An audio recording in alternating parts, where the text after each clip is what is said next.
studio that's in a basement comes the epic story of how two friends changed the future of the movie podcast game forever. The reviews are in. Boys Life magazine gives the High Sci podcast 4.5 acorns. The Daily Bugle says, these guys are super legit. And Pope Francis declares the podcast as life-affirming. From the kid who tried to get smart with David Spade and got fucking old. You're still out. You're still back. And the guy who can name all four Baldwin brothers. Alec, William, Daniel, and the baby boy, Stephen. Live from the studio of his parents' basement. The Have You Seen It podcast. Welcome back to the Have You Seen It podcast. My name is Mason Knight. Sitting across from me is the one and only Cash Krause. How you doing, Cash? Oh, I'm doing. How about you? Well, you know, feeling very patriotic Coming today. off a hot 4th of July weekend. And let's talk about the 4th of July. I have never seen so many, and you know what, I got to say, illegal fireworks were the hot commodity this 4th of July. Well, people had a lot to celebrate this year. There were fucking bombs going off. Oh, yeah, till like 3 a.m. I mean, like literal bombs, Yeah. not fireworks, dude. I was just like, dude, people relax. Well, that is what 4th damn. of July is all about. I've never been a fan of When it. I was a kid growing up, my dad and my uncle and all my uncles would go to a Native American reservation and buy fireworks because they're allowed to sell anything. Of there, 'cause, course. you know, That's where you get the best firecrackers in the world. yeah, because they're just bombs. That's all. They're little pieces of dynamite, Dynamite, that they're yeah. selling as firecrackers. They'd have like like M80s, but they'd be like M40s or something. So they'd be just a bigger stick of dynamite. So it'd be, but yeah, that is what it's all about. Of being an American, I guess. I don't know. I don't know why. I have no idea why. And it's kind of funny. It's like it's one of those things where it's like 4th of July is to celebrate, you know, Independence Day, yada yada. Yet you got to feel bad for like anyone who has PTSD. Oh yeah. You got to like just bunker down, dude, because those loud explosions have just got to mess with you. Well, and all the animals too, the dogs and everything. I mean, I've never met a dog that really enjoys. He's like out there setting up his lawn chair, getting ready. Just another year, another Just a bowl of season. water. Can't wait Can't for wait. this one. Yeah, so I love fireworks, but it'd be like something that I would not be opposed to someone saying, you know, we just got to get rid of them. Like, we can't do this anymore. Like, but man, there'd be people up in arms. Oh my god. There'd be people up in. I would get it. I'd be like, yeah, I get it. I mean, we can't live. I mean, we don't have to have them. No, I we love don't. blowing shit up just as much as the next guy. I fucking love it, but I get it, man. And for like like you said, the vets and shit. Yeah. Like we could do that. We could at least do that for. I think that's the We don't have to least we can do. reenact in Vietnam every fucking 4th when you're supposed to be celebrating our. Anyways, so we are getting very patriotic this week. We are this week especially. We said fucking we were just going to we did 2 movies that We did. were very patriotic. But our first movie this year, and I got to bring this up also because it's becoming a tradition because last year we directed Independence Day. We directed it? We directed it. We We did. reviewed it. We reviewed it, Independence Day. Okay. I was going to say But it is from the same director of the film we are reviewing today. So it has Yes. become a tradition that every 4th of July we review a Roland Emmerich film. Yeah. And unfortunately, we are running out of good ones. After 2 years, we have gone through our Roland Emmerich good films, and now we are going to be getting down to the bare bones. So I just thought I'd read off some films that we could possibly do next year. Oh, okay. For our Roland Emmerich every year. And I gotta say, no director in the history of filmmaking has cashed in on Americans' patriotism more This than guy. German director Roland Emmerich, who is not American in the slightest. That man has cashed. He's made. He saw it. He's the 15th highest or most grossing director of all time. Wow. Oh, he fucking saw it. He saw it in the 80s. He saw the gold. He said, Germans, they don't do it like this. They don't have a fucking day but Americans, they will throw money away. They will. But yeah, so we can possibly do Independence Day Resurgence, I'm going to pass. the sequel. We could do White House Down. Also going to pass. We could do that one. We could do The Day After Tomorrow, which is a real American film. That but one's it's not too bad. I like The Day After Tomorrow. Yeah, because we got in a Roland Emmerich. We could do Godzilla. the Matthew Broderick Godzilla, Like the 1998 1998 or 1998. 1998. So I mean, with Roland Emmerich, you got options. You do have options. But that is fair. but yeah, so let's talk about the Roland Emmerich film we are reviewing today, The Patriot. Yes. One of his 2 films to ever get a fresh rating on Rotten Tomatoes. This film, I think, holds like a 62%. Yeah, 61. So he's fucking squeaked in there with this He one. did. He just But barely. his only other film is Independence Day, which we reviewed last year, and that is also like a 60-some%. Great. Yeah. Something that I saw here that I had never known about this film, but the music was composed by John Williams, Oh, yeah. the greatest of all time. Well, the music is In my fucking for The Patriot. I mean, say what you want about this film, but the music is very good, and the cinematography is very, very good. Both got nominated for Oscars.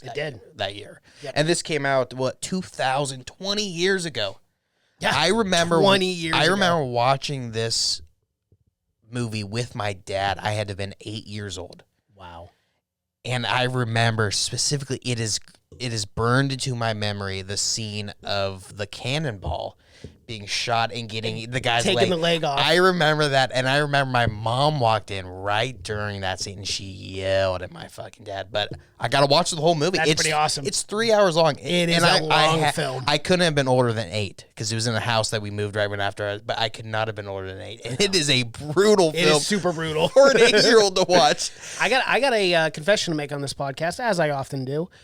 I had seen this film, or what I thought was the film in its entirety. Now, if you watch I it, only watched it on TV. I had never watched the whole thing. because they edited around 40 minutes out of the TV version. I don't think they show a movie longer than 2 hours on TV. Right. And I was watching this, and then I was like, okay, I remember this, you know, kind of like, because I haven't seen it in such a long time. And then, like, there was like 45 to an hour worth of this film that I'm like, I don't remember this plot at all. Like, what the hell? Well, there is a lot of plots. There's a lot of plots. And then I realized, oh, okay. I had always watched the TV version. So this was the first time from start to finish that I had actually seen this film. It's the only way to watch it, in my opinion. And I say that a lot, but this film, because it is so, I mean, the brutality of it is kind of what keeps you into it. Really, because I don't know, there's not very many Civil War movie, or not Civil War, but Revolutionary War or war that really get into the detail of like just how brutal it was, Super and how brutal. stupid it was. I remember watching this as a kid, and like these guys are just walking towards each other. It was such an archaic form of It's war. so dumb. I brought it up It's 3 so times dumb. watching it. Like, And I remember as a kid, asked my dad, why the drummers and right in the middle, and they don't even get guns. no, they don't. They They're just right- get drums. They're right in the middle. They just get drums. And they say, hey, play your best. 'Cause that might save your ass out there. And that just might save your ass. It's so wild to me, dude. Just to think about So stupid. the It's so dumb. idiocracy Yeah. of this style of warfare. And not only that, but like you're talking about a time where they didn't have any medical advancements. So you get hit even with a stray bullet in the arm, adios, brother. Arm 'cause you're, gone. Yeah, you're it's gone. Yeah, You're there's amputated. no penicillin. I mean, you got to. The only way to not get infection is just cut the entire arm up. Yeah, it's horrible, man. It's and you're getting hit by musket balls. Yeah. So it's not like they have any shape to them. They're incredibly difficult to get out of the body. Once Yeah. they're- Whoa. It's And then I every- love how Mel Gibson was melting the toys over and over and over again. Oh and yeah, using his them sons. as His sons. his sons that was no longer with us. Yeah, I remember when this film came out, it was heavily criticized by any historian, anyone that ever has picked up probably any kind of American history book, because it really makes the Revolutionary War one man's kind of melodrama of revenge. That's what it boils down to. It's not a war of like freedom. It's one man, and historians anyone that knew anything fucking hated that. I even remember one of our history teachers. I don't know if you remember Mr. Close. I asked him about this film, and he just shook his head like He's like, no, no. don't watch it, kid. But that being said, this film is kind of the definition of stupid fun for me. it's not historically accurate in any way at all, really. But it is, besides like the costumes and shit like that are very accurate, and the settings and stuff like that. But this film is so much fun for me. It's so much fun. I love Mel Gibson just being able to go fucking crazy, and then making the British out to be like super villains. Yeah. Which they were not nearly. I mean, no. In Jason Isaacs' character, you're like, is this dude like straight out of like a Is he a Nazi? Avengers film? Yeah, jeez. But that being said, and how not accurate is, I love this film for some reason. It's all the characters work perfectly, including Jason Isaacs makes such a perfect bad guy. Oh, he's brilliant as a bad guy. So good, man. Like, he's awesome. Literally an iconic type of bad guy. Yes, he plays that kind of bad guy in this film. He does. It's great.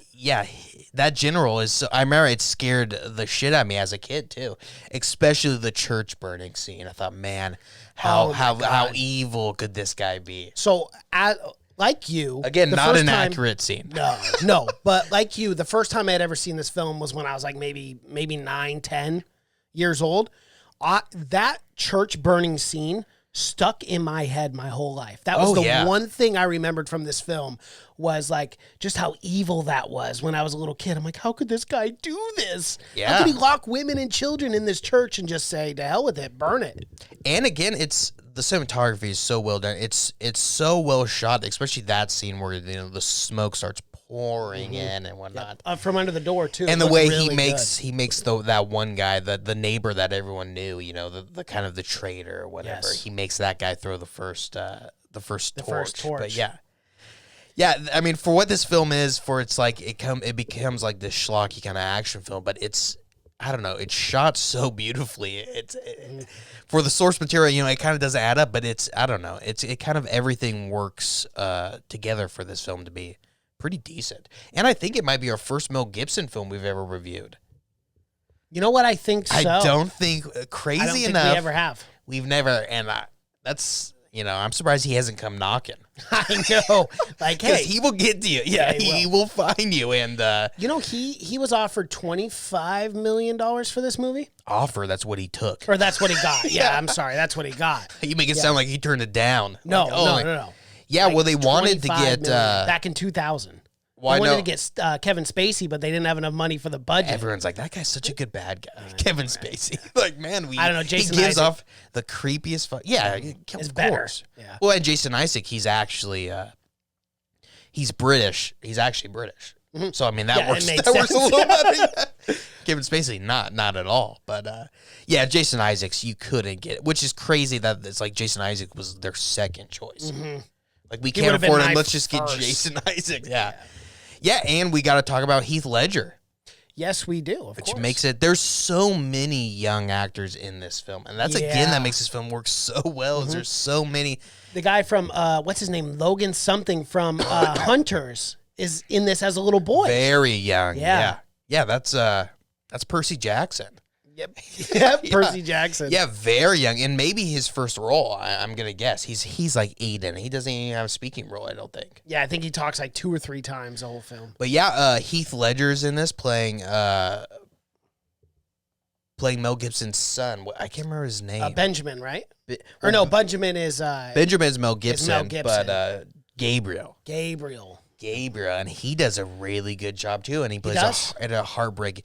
And we gotta say one thing about this film: it's very fucking long, and there's 90 different subplots. There are so many. There's some with Benjamin and the aunt, and Benjamin with the French guy. Well, and then even Benjamin with his former commander. Yes, there's even a side plot there. And Benjamin with all of his kids, and Benjamin specifically with Susan, who has a large plot into it, and Benjamin again with the aunt, and there's and Gabriel with the lady who ends up getting burnt alive, and there's so much. It's crazy. It is a little wild. You almost could have condensed that, in my opinion, and just made it more straightforward revenge story. Especially for a fictional tale. I mean, I can imagine this being if it was like an actual telling of the Revolutionary War. That's got to be 3 hours long. Obviously. It was based on different stories and whatnot of actual people and events, but this is all fictional. Oh, yeah. Benjamin himself is based on it says 4 characters, but it's like 9 different characters. Like it's a lot, and it's all. And that's why it makes it kind of unbelievable, because it's 9 different like really crazy guys all built into one guy, Mel Gibson, which is really Mel Gibson is kind of the cumulative of 9 crazy guys, because he's just that crazy. But yeah, this is pre real crazy Mel Gibson days, before he had his breakdown. So people really loved him. This is 5 years after Braveheart. It was. So I mean, he was an American hero back then. Oh, I mean, he was a big freaking deal. Oh, he was the biggest star. Yeah. Well, even in the 80s and everything. But yeah, people loved him. And say we want about Mel Gibson, but he plays this role perfectly. And again, the acting is probably the highlight of this film. The acting, the action, and the costumes and the music and stuff. My favorite, I mean, of the subplots is the subplot with him and the French general. I love that. My favorite scene in the whole film was when the French general walks out of the tent and he goes, and they all kind of look at him and kind of smugly. Because he's got he's got that nice commander's outfit on. Because he's like, if I'm gonna die, I'm gonna die in style. It's very French. It is so very French. But I gotta say, good outfit. It looked sharp. Oh, he looked great. And that's what I've heard too, is that because this is the first film that the Smithsonian worked hand in hand with the production crew on. So they got it. If only they knew, they probably didn't read the script. They probably like, yeah, this is gonna be an awesome revolution. We're all in it, and they're like, oh fuck, none of this happened. Yeah. But again, the costumes were perfect. They were awesome. And the fighting style and everything like that everyone said was very accurate with how Mel Gibson fought with the tomahawk. I did have I enjoyed the combat scenes, but I did have a problem with continuity. It bugged the living hell out of me when, he would hit someone with a tomahawk, or he'd hit someone with a sword or a bayonet, and he'd slice like 3 guys, and then it would switch to a different shot, and then there's no blood on the sword. Oh yeah, like, that happened quite a bit. Oh my god, every time I hate being nitpicky and seeing that. I just can't help it anymore. Yeah, that happened. Yeah, cool. It happened a few times in the slow-mos.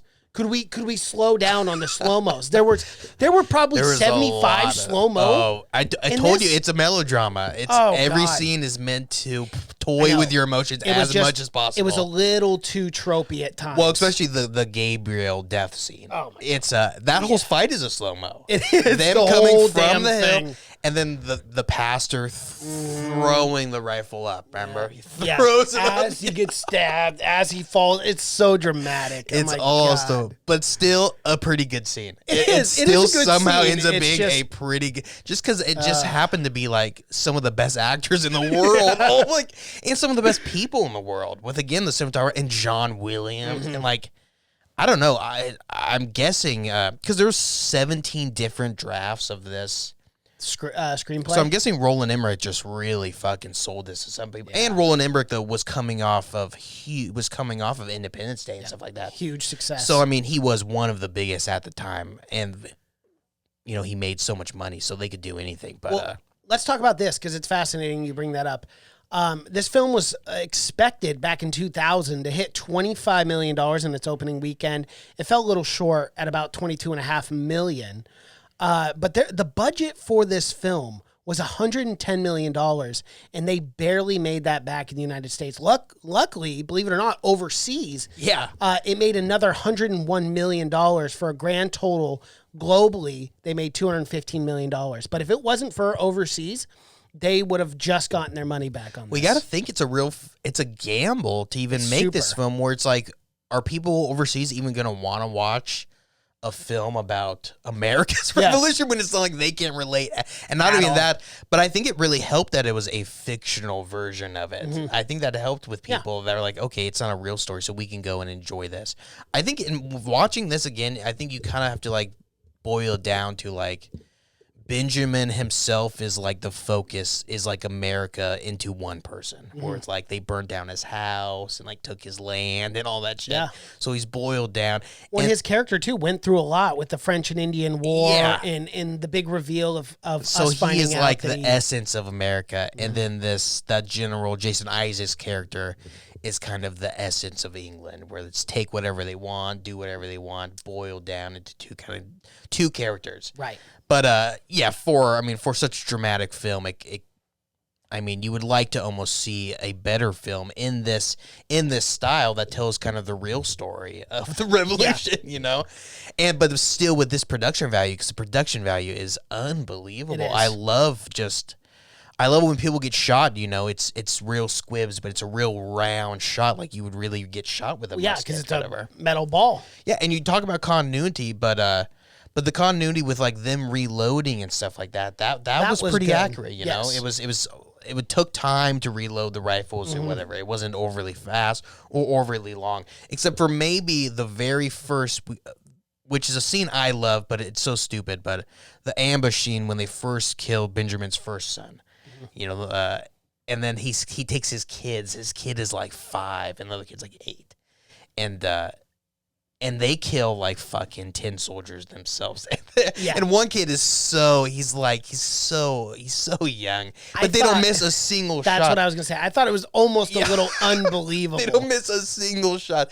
And those muskets were incredibly difficult to fire, especially at that young of age, especially when the one kid was reloading for himself and his brother. Yeah. Mm-hmm.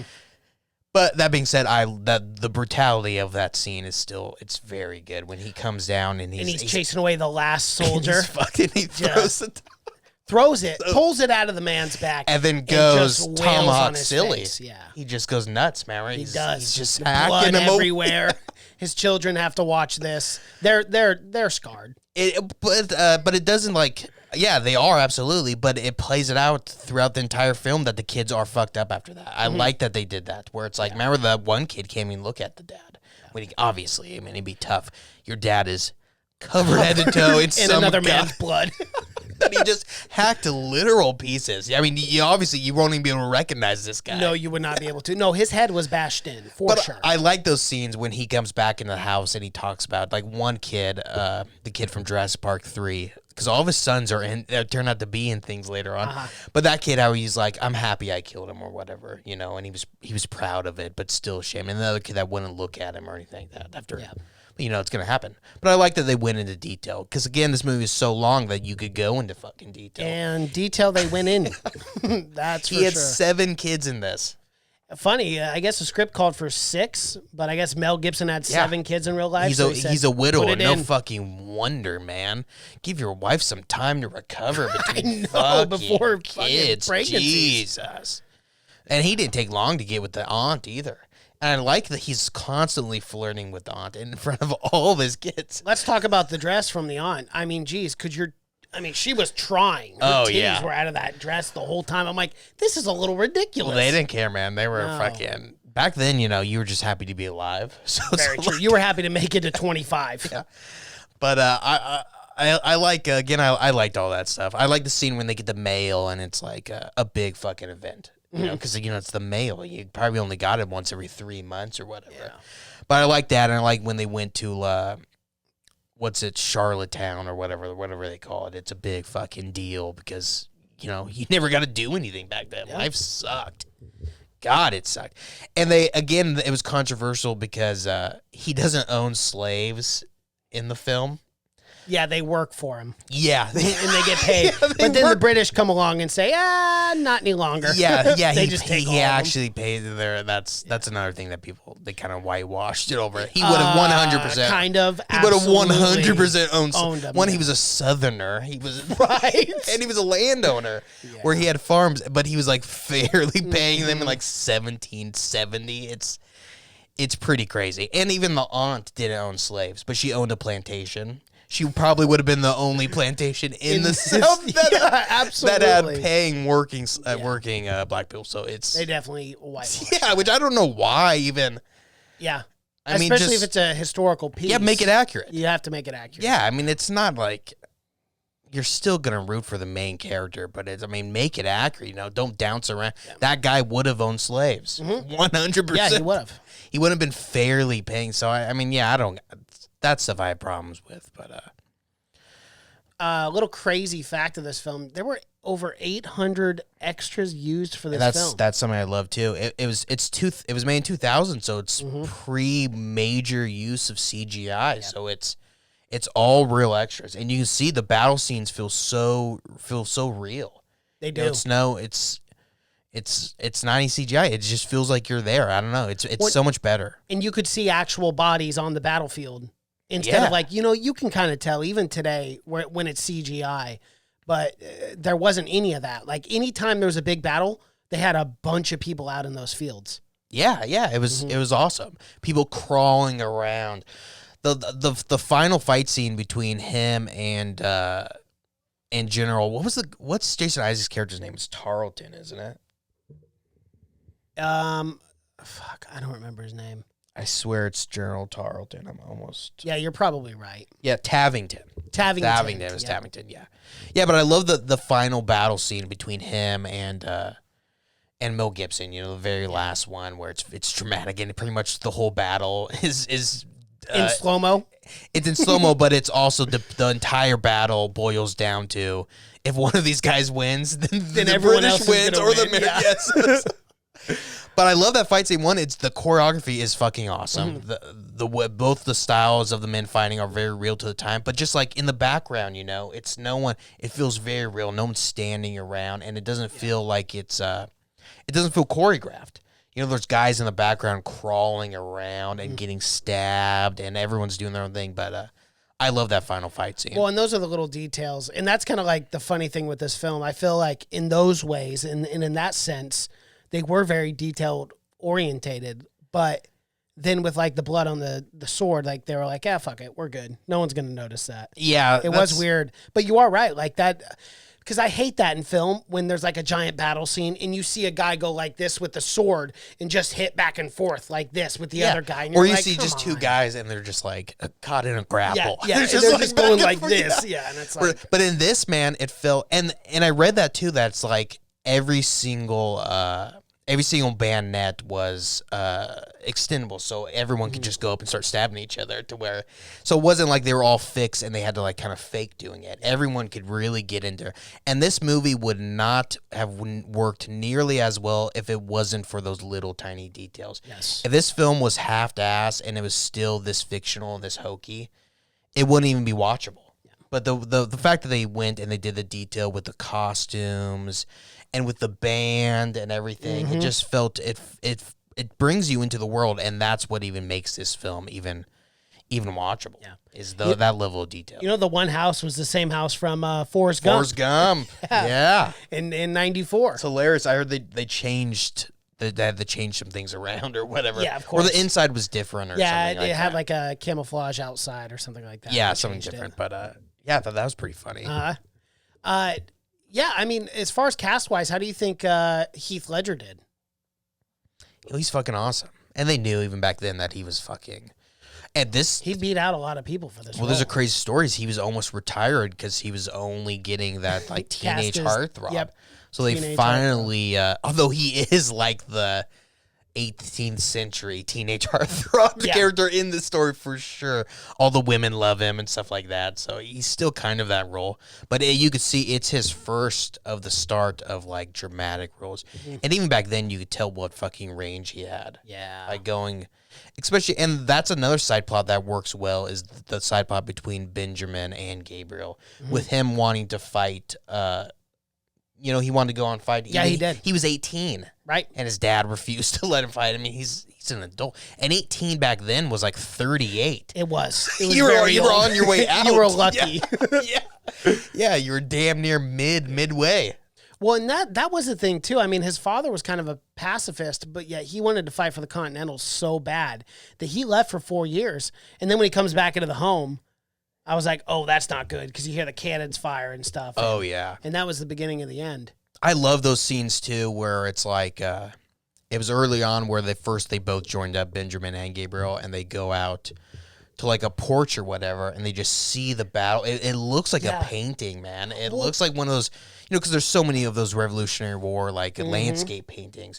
And like, even when it showed the ships and stuff, the ships were like some CGI or something. I'm not sure how they did.